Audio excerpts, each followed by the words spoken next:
Left over മന്തി rice വെച്ചിട്ട് നമുക്ക് അടിപൊളി ഒരു ചിക്കൻ ഫ്രൈഡ് റൈസ് ഉണ്ടാക്കിയാലോ. ഞാനിവിടെ ഒരു 200 ഗ്രാം ബോൺലെസ് ചിക്കനിലേക്ക് ആവശ്യത്തിന് ഉപ്പ്, 1/4 ടീസ്പൂൺ മഞ്ഞൾപ്പൊടി, 1/4 ടീസ്പൂൺ മുളക് പൊടി എന്നിവ ചേർത്ത് നന്നായിട്ട് കൈ കൊണ്ട് മിക്സ് ചെയ്യുന്നുണ്ട്. മിക്സ് ചെയ്യുമ്പോൾ ഒരു കാര്യം ശ്രദ്ധിക്കണം, എല്ലാ ചിക്കനിലും ഈ മസാല എത്തണേ. മിക്സ് ചെയ്ത് വെച്ചിരിക്കുന്ന ഈ ചിക്കൻ നമുക്കൊരു 10 മിനിറ്റ് റെസ്റ്റ് ചെയ്യാൻ വെക്കാം. ഞാനിവിടെ ഒരു പാത്രത്തിലേക്ക് കുറച്ച് പച്ചക്കറി എടുത്തിട്ടുണ്ട്, കുറച്ച് ഓനിയൻ, കുറച്ച് ക്യാപ്സിക്കം, കുറച്ച് ക്യാരറ്റ്, കുറച്ച് ക്യാബേജ്. ഇനി നമുക്കൊരു കടായി അടുപ്പത്ത് വെക്കാം. അതിലേക്ക് നമുക്ക് സൺഫ്ലവർ ഓയിൽ ഒഴിച്ചു കൊടുക്കാം. സൺഫ്ലവർ ഓയിൽ ചൂടായി വരുമ്പോൾ നമുക്ക് മാരിനേറ്റ് ചെയ്ത് മാറ്റി വെച്ച ആ ചിക്കൻ ഇട്ട് നന്നായിട്ടൊന്ന് ഇളക്കി കൊടുക്കാം.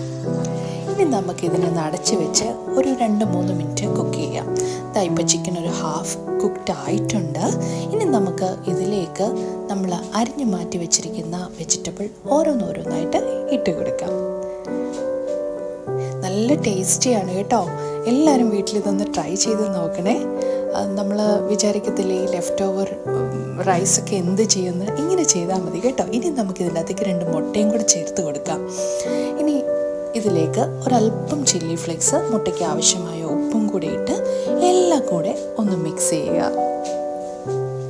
ഇനി നമുക്ക് ലെഫ്റ്റ് ഓവർ മന്തി റൈസ് കൂടെ ഇതിലേക്ക് ചേർത്ത് കൊടുത്തിട്ട് കുറച്ച് സോസും കൂടെ ചേർക്കാം. 1 tablespoon schezwan sauce, 1/4 spoon soya sauce, 1 tablespoon tomato കെച്ചപ്പും കൂടെ ചേർത്ത് നന്നായിട്ട് മിക്സ് ചെയ്തെടുക്കുക. ഇതുപോലെ.